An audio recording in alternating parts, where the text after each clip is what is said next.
What up? What up? What up? Back at you again. One more time, man. Coming at you again, man. We got so much shit going on. Welcome back, man, to the Russ Parham Show. We definitely appreciate y'all tuning in, man. Big shouts out to the Con Meds in Gilbert, Arizona. They always take good care of me, man. Best marijuana in the city. Go holler at them. Tell them Uncle Russ sent you.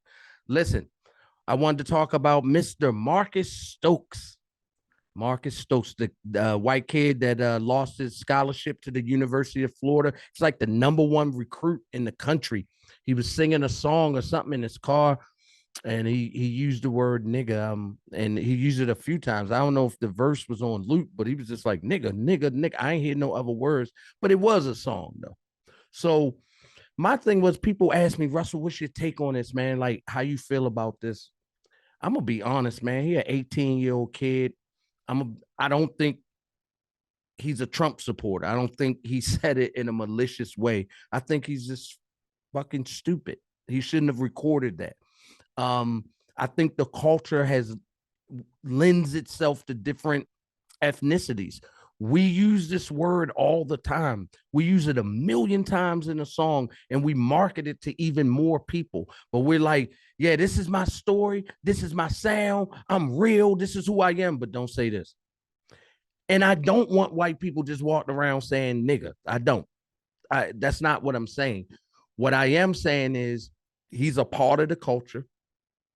This word, if it's hurtful and it's disparaging to black people, it's interesting that we use it so much towards each other.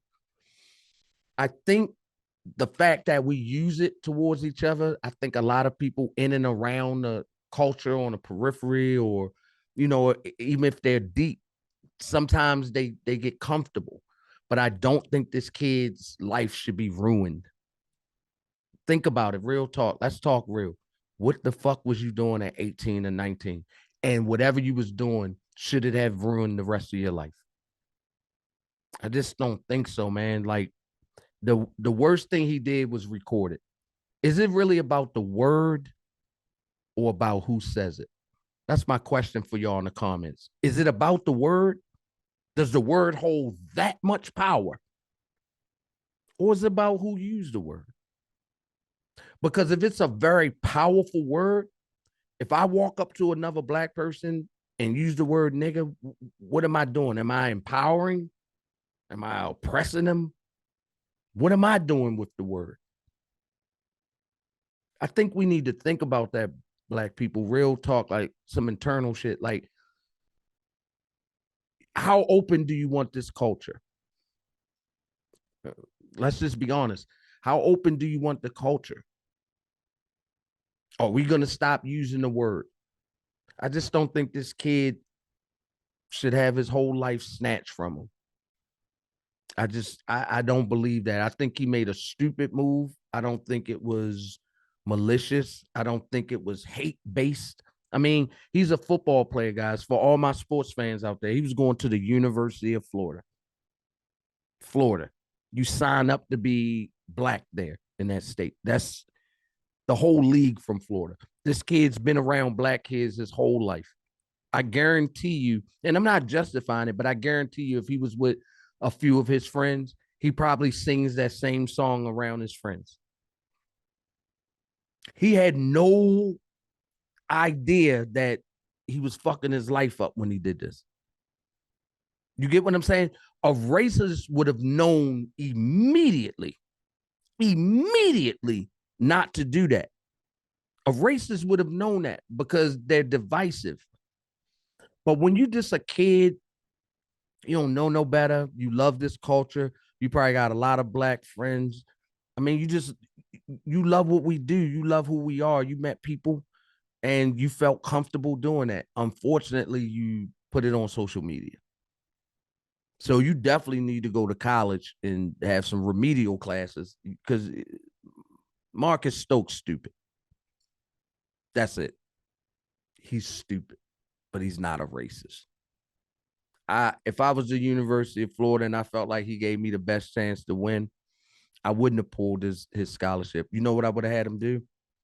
I would have had him come in the locker room and face all of his teammates and explain exactly what you was doing, why you said it, and how things will be different in the future.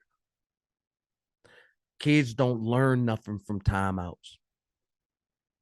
This is a timeout because I can tell you he'll probably go to a JC, a JUCO, or maybe a smaller Division I school because at the end of the day, winning is everything. If I'm a coach on the line and I could be fired, I go get this kid.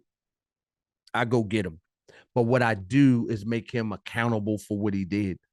And I'm not even saying he's a racist, but I just make him stand tall and answer the question and say, hey, I made a mistake.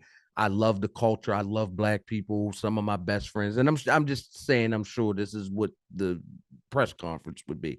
And not that I'm saying that it's fake. I'm just, when you have problems like this, the speak is the same. The speak is exactly the same.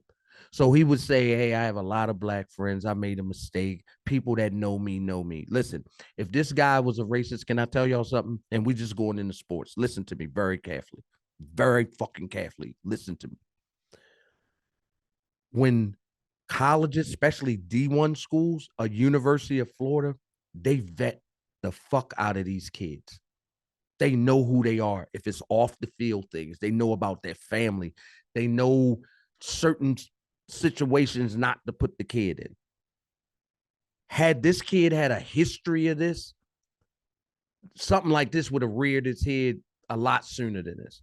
He just made a mistake.